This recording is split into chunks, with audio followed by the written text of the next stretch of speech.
გამარჯობა მეგობრებო. ამ ვიდეოს განსაკუთრებულ სიტუაციაში ვწერ. ჩემს სახლს სახურავი არ აქვს აი ამ მომენტში. ის რაც იყო მოხსნილია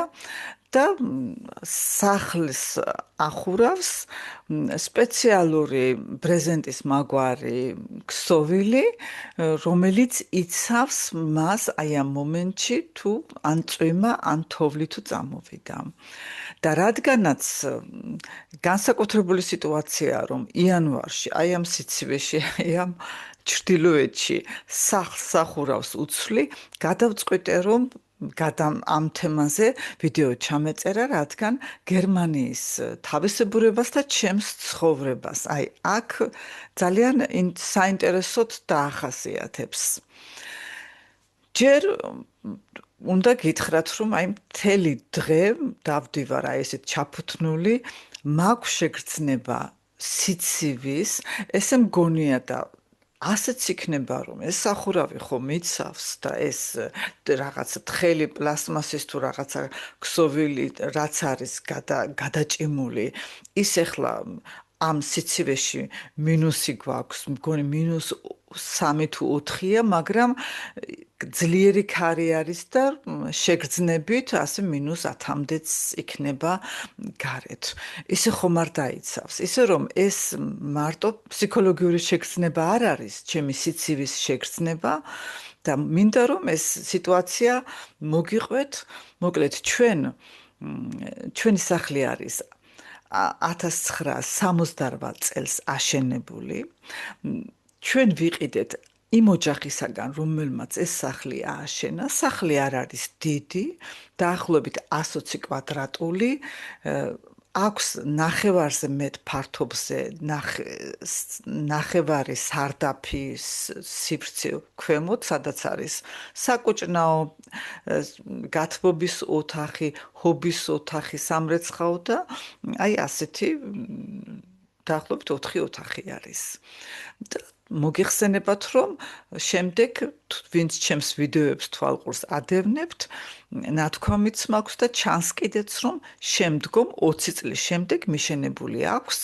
ზამთრის ბაღი, ჩვენებურად რომ თქვათ, შუშაბანდი, რომელსაც ზამთრის პირობებში ოდნავ ათბობთ და კარს ვკეტავთ, რომ გათბობა დაიზოგოს. სახლს ჰქონდა როგორც იმ დროს იყო ჩვეულებრივი ამბავი, წვიმის მილი ჩატანებული, ისე რომ არ ჩანდა. ესე იგი, სახურავი და უკვე მილი იყო ისე რომ ამ მილს ფაქტიურად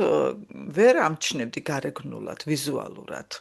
იყო ჩამონტაჟებული სახურავის ბოლოს. და რაც მაშინ ჩვეულებრივი ამბავი იყო და ძალიან ესთეტიური არის, იმიტომ არ ჩანს ეს მილი და მეც მიკვირდა, რატომ აქვს სახლებს ეს როგორ აუშნობებს ეს მილი ჩანს, შემდეგ ეს მილი ესეთი მოღუნული არის, რომ მე ჩამოვიდეს, ჩამოყვეს კედელს საწვიმარი, რისთვის. ნუ რაც ჩვენთვის ძალიან ჩემს სახლს უხდებოდა, ძალიან ესთეტიური იყო, აღმოჩნდა არაპრაქტიკული, რადგან აქ ძალიან ხშირად წვიმს და როცა ეს მილი იმის გამო რომ ქარების გამო თქვათ ხავსი ან ფოთლები დაგროვდა, უნდა გაწმინდო, მაგრამ ნუ ამას ახერხებ წელიწადში ერთხელ ორჯერ.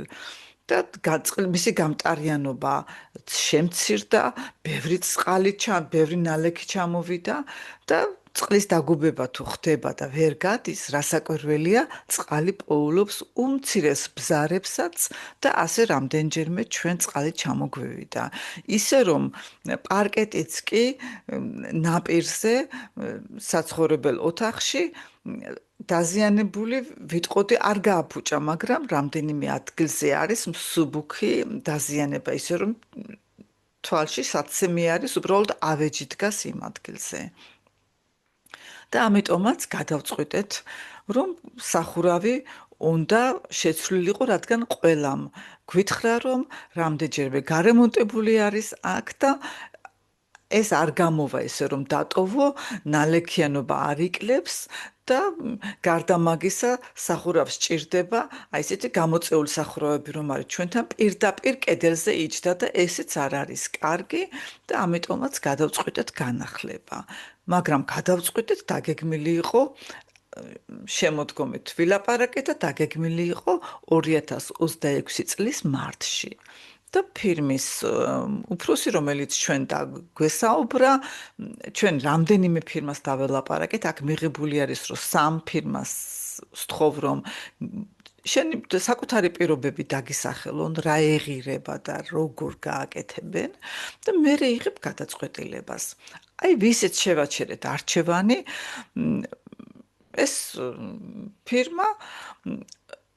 მოკლედ მარტში დაგეგმილი კი იყო, მაგრამ დეკემბერში დაგველაპარაკნენ და გთხოვეს, რომ თუ ამინდი შეგვიწყობს ხელს,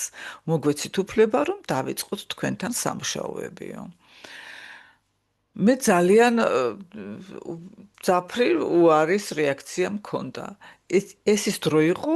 ვიდეოებიც დადებული მაქვს, რომ ულამაზესი თოვლის ლანდშაფტი მქონდა გარშემო და ძალიან ლამაზი იყო ჩემი ეზო და ვთქვი, რომ ამ თოვლში არავის არ მივცემ უფლებას, ამ თოვლში როგორ უნდა დაიწყონ.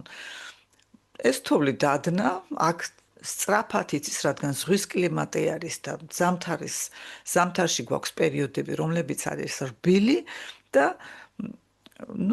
კარგად რომ მოვიფიქრეთ, იცით რა არის რისკია რასაკვირველია აი ამ ამინდების დროს, მაგრამ მათ გვითხრეს, რომ ჩვენ არანაირ რისკზე არ მივდიოდით, რასაკვირველია ბუნებას თავისი წესები აქვს და გარკვეული რისკი მაინც იყო, მაგრამ რა იყო ჩვენთვის დადებითი? იცით, დადებითი არის ის, რომ ამას როდესაც გაკეთდება და უკან მოიტოვებ და ჩემი ბაღისათვის ძალიან მძიმე, ასე ვთქვათ, უარყოფითი გავლენა იქნებოდა, რომ ეს ხარაჩო, რომელიც სახლის 4-ვე მხარეს არის ჩასმული, ეს არის ვალდებულება აქვს. თუნდაც არ იყო საჭირო, უნდა ჩასვონ მთლიანად სახლი. და ამისათვის ჩვენ დაგვჭირდა მცენარეების შეჭრა, ზოგიერთი მცენარე არის ძალიან უხერხული და ისეთ მდგომარეობაში და მე ვფიქრობ, რომ გაზაფხულზე კიდევ მოიხედებიან, აქვთ საშუალება განვითარების, თანაც წარმოიდგინეთ გაზაფხულზე და ზაფხულის პერიოდში ხარაჩოში ჩასმული სახლი არის იცით როგორი შეგრძნება მაქვს თითქოს რაღაცა გალიაში ვსივარ და აი ახლა ზამთარში აღარც თოვლი არის ეს ცივი ისეთი ყველაზე უსიამოვნო პერიოდია ფიფიქრე თუ ამინდები წავიდა რომ გააკეთეს ახლა მირჩევნია მტვერიც არ არის და ამიტომაც დავეთანხმეთ მოკლედ წინაკვირას ხარაჩოში ჩასვეს მთელი სახლი 2-3 დღე თუ მგონი 2 დღე იმუშავეს და აი ეს კვირა დაიწყეს 2 დღე კარგად იმუშავეს მაგრამ იცით დაიჭირა მშალმა ყინვებმა და აქ იცით როგორი აი სასწაული სიცივე ყველგან სიცივეა მაგრამ აი მეჩვენება რომ თუ ცივა ძალიან უსიამოვნო სიცივეა და 5 ადამიანმა 2 დღის განმავლობაში ეს ჩვენი სახურავი ძველი რაც იყო ეს ძველი კრამიტი წარმოიდგინეთ აი ამდენი წლის და დამენანა რომ ის მათ ეს კონტეინერში მოისროლეს ამოსროლეს დროს ყველაფერი ასაკველია გატყდა გაფუჭდა აი რატო არ ალბათ გადაამუშავებენ მე არ ვიცი რატომ არ იყენებენ იმიტომ რომ თვითონ კრამიტი იყო კიდევ კარგი ხარისხის მაგრამ ნუ ასე ვთქვათ ასე მოუწია დამტვრევა შემდეგ დაიწყეს მუშაობა და თვითონ გერმანიაში აქვთ იცით ძალიან სპეციალიზირებული აი ვინც ახლა ეს კრამეტი დაბლაჭ მოისროლა და ყველაფერი გაასუფთავა ის იყო როგორც ერთი ბრიგადა ამ ფირმაში შემდეგ იწყებს მუშაობას ის ვინც ხეზე მუშაობაზეა დაოსტატებული რადგან უნდა იმუშაონ რომ გამოიწიოს ესე იგი სახურავი უნდა 30 სანტიმეტრით გადაცდეს კედელს რომ დაცვა ქონდეს კედელს და ფანჯრებსაც და აქ მუშაობს უკვე თავისი საქმის სპეციალისტი. ესე იგი, ვინც სახურავის სპეციალისტია, იმას ქვია, ის დახტეკა ქვია, თავისი სახელი აქვს კიდევ ამ ციმარმან, ესე იგი, ვინც აი ამ ხის კონსტრუქციებს აკეთებს და მართლაც მთელი ეს 3 დღე იმუშავეს -2-3 და თანაც ისეთი ქარი დაიჭირა კიდე ბოლო 2 დღეს რომ მე გარეთ გასვლა ჩემთვის ძალიან დიდი გამოწვევა იყო სახში აი ესე დავდიოდი და კიდე უფრო თბილი ქუდი მეფარა იმიტომ გავდიოდი გარეთ ესე კი მთელი ამ ხნის განმავლობაში მე გადავწყვიტე და მივხვდი რომ უნდა დავეხმარო ამ ორ ძალიან მშრომელ ადამიანს, რომელიც ჩემი სახლის უმნიშვნელოვანეს სამუშაოს ასრულებს, დილით ყავა თუ ჩაი, ესე იგი ცხელი სასმელები, შემდეგ პირველის ნახევარზე აქვს შესვენება და დავიწყე ცხელი ბოსტნეულის ისეთი ცხარად კარგად შეკასმული, ისეთ რომ ენერგია მისცეს, წიწაკით, ნივრით, ესეთი სუპების გაკეთება და იცით, უნდა გითხრათ, რომ აი ეს ეთყობა მათთვის მოულოდნელი იყო. ძალიან დიდ მადლობებს მიხდიდნენ და ეხლა დღეს პარასკევს პირველ საათამდე იმუშავეს და მითხრეს რომ ჩვენ ასეთი ბაუჰერ ასეთი ესე იგი არ ყოლიაო და ეხლა გეტყვით ესეც ტიპიური გერმანულია. რას ნიშნავს ბაუჰერინ? მე პირველად ეს სიტყვა რომ გავიგეს, ეს პირდაპირ გითარგმნოს ნიშნავს ბაუ შენებლობას, ჰერ ბატონი. ჰერ und Frau, ხო, ესე იგი ჰერ ბატონი. მე მეგონა რომ ბაუჰერი არის ფირმის უფროსი, იმიტომ ის არის მათი პირადი უფროსი და აღმოჩნდა რომ ის ჩვენ ვართ, მე და ჩემი მეუღლე ვართ მათი უფროსები და მართლაც ასეა, დამკვეთი არის უფროსი. მაგრამ იცით აი ჩემი მენტალიტეტისათვის ეს იმდენად უჩვეულო იყო რომ პირველად ვერ მივხვდი და მათი პირადი უფროსი, ესე იგი ფირმაში ვინც ეს სამუშაო აიღო, ის მეგონა. და თქვენს რომ ჩვენ ასეთი არ ყოლიაო და აქ კიდევ ვიტყვი რომ ესეც არის ჩვენი ქართული ხასიათი. სახლში აი მე თვითონ სახლში მყოფს მციოდა. მთელი დღე მქონდა სიცივის შეგრძნება მიუხედავად ჩართული გათბობისა. და როგორ შეიძლებოდა რომ მე გამეკეთებინა ცხელი საჭმელი ჩვენთვის და ეს ორი ადამიანი რომელიც 8 საათი მუშაობს ასეთ ჩვენთვის მნიშვნელოვან საქმეზე მათ რაღაც ბუტერბროდი ექნებოდა წამოღებული დაждდებოდნენ მე მანქანაში და ალბათ შესვენებას იცავენ პუნქტუალურად იქ გააკეთებდნენ და შეისვენებდნენ და იმათვის ისინი მე ამ სიცივეში დამეტოვებინა ეს შემთთვის აი წარმოუდგენელი რამ იყო და იცით თვალწინ მიდგას ჩვენი სახლი რომ აშენდა დედაჩემი სამჯერად კვებას უბზადებდა ხელოსნებს ის კი არა ისიც მახსოვს არაყსაც საღამ რომ მორჩებოდნენ მე სახლის არაყსაც სთავაზობდნენ ხოლმე აქ ეს გამორიცხულია მაგრამ აი დღეს რო დიდი მადლობები რომ მიხადეს რაც ჩემთვის ჩვეულებრივი ამბავი იყო კიდევ მივხვდი რომ აქ არ არის ეთყობა ეს ჩვეულებრივი ამბავი არის კი მე ვფიქრობ სუმცირე უმეტესობა იცავს ფულის ჩუქება ხელოსნისათვის ეს რას ნიშნავს თუ ვიღაცა თქვენ პირადად გითანხმდება და მათ უხდით ფულს მაშინ არა მაგრამ აი მოდის ფირმა და მას ყავს დაქირავებული ადამიანები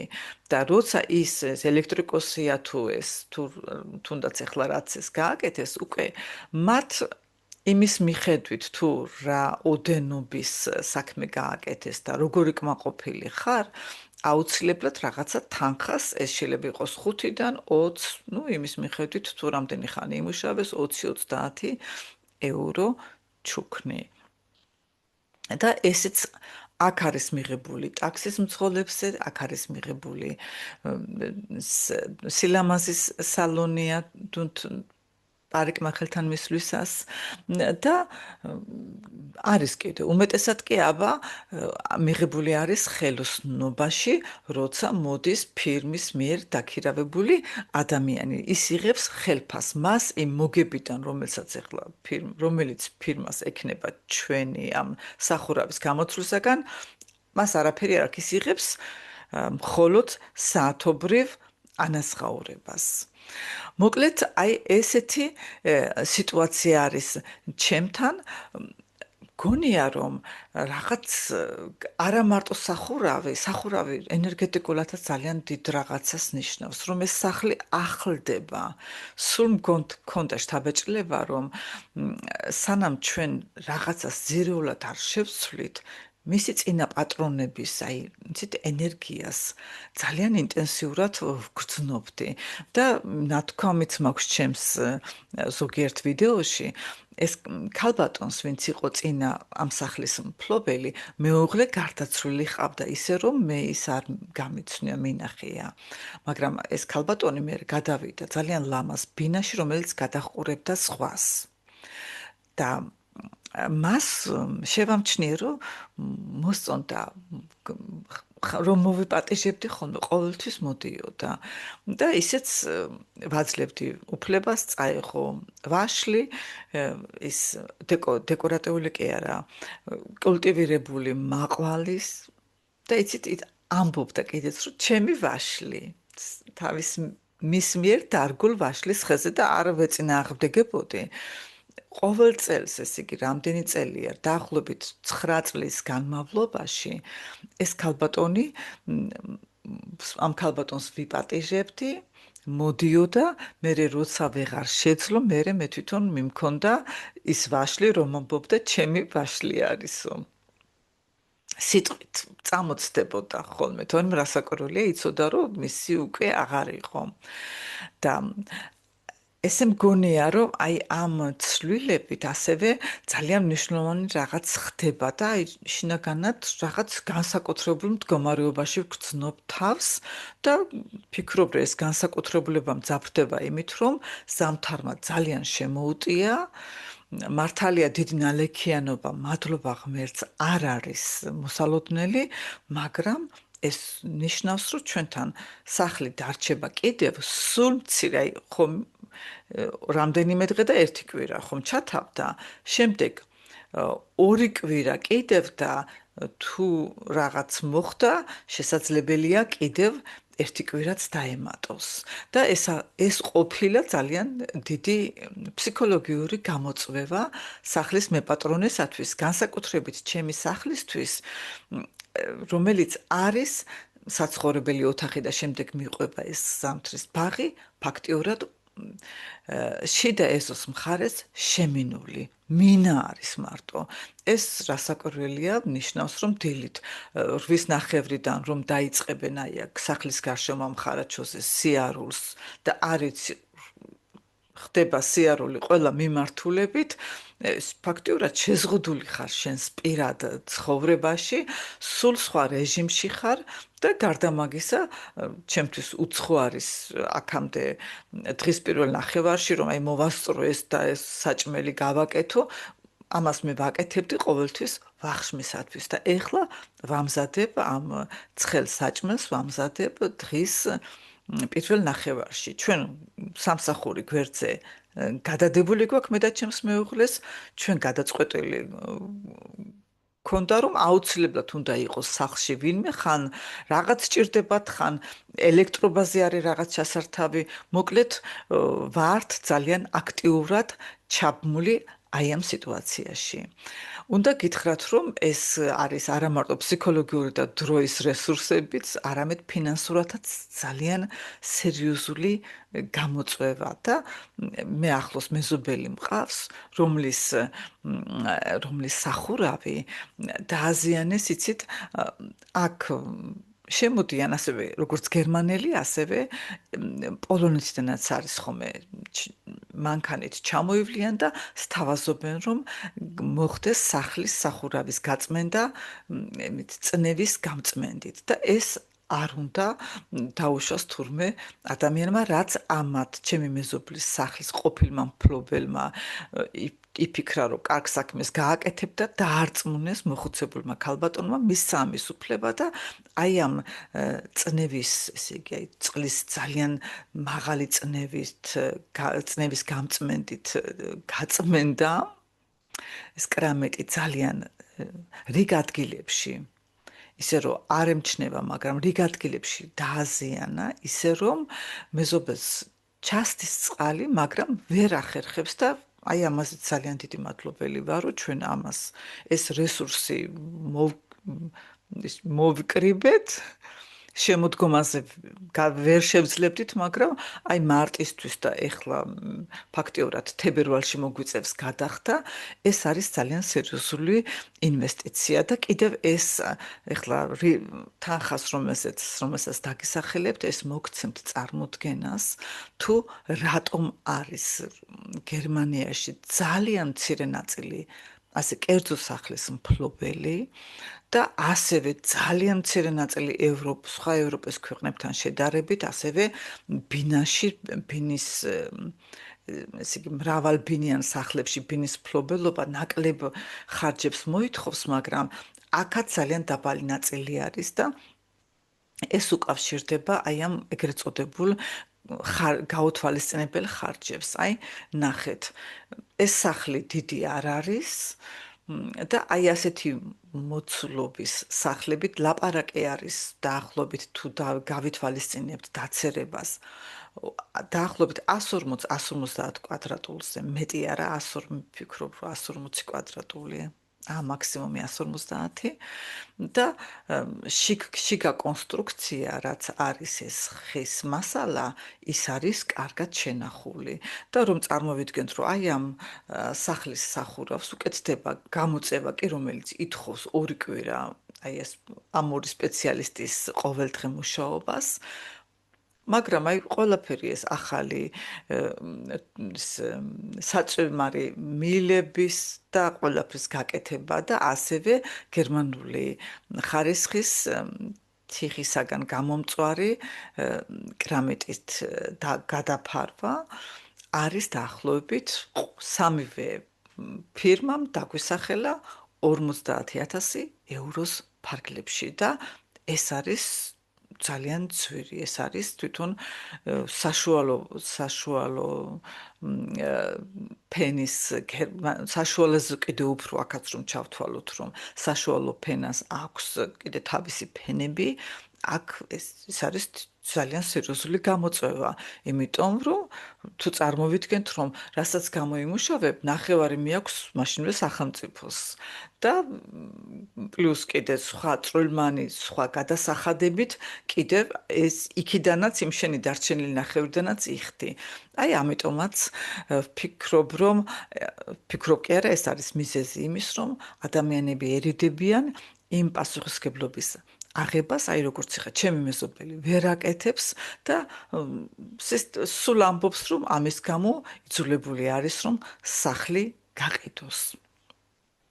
თუმცა ჯერჯერობით ეტყობა ვერ ელევა და ამ ნაბიჯსაც ვერ დგამს და ასევე არის, როცა ბინა გაქვს, თქვათ 6 ბინა არის და გახდება სახურავი, ან რაღაც ესეთი კედელი, ან რაღაც ხდება ის ნესტი შემოდის, საჭიროა საძირკვლის გაწმენდა და იქ სერიოზული სამუშაოების ჩატარება, ნიშნავს, რომ თუ ეს აუცილებლობაა და აქ არ დაელუდებია რაღაცა ჩამოინგრეს, როგორც მე იტალიაში რომ ვიყავი, სიცილიაში ვიყავი და იცით ძალიან ულამაზესია, ეს ყველაფერი არის ძალიან ძველი და ეტყობა კიდეც რომ ძველია და ჩვენ სად ვიყავით პალერმოში არა რომელიღაც სხვა ქალაქში, რომელიც არის ისტორიული ქალაქი კუნძულ სიცილიაში და იყო ქუჩა, რომელიც ძალიან ლამაზი იყო. იცით, გავწდით 4 მეტრი და ქვა ჩამოვარდა. ესე იგი ფასადს მოწყდა რაღაც ქვა და ჩამოვარდა,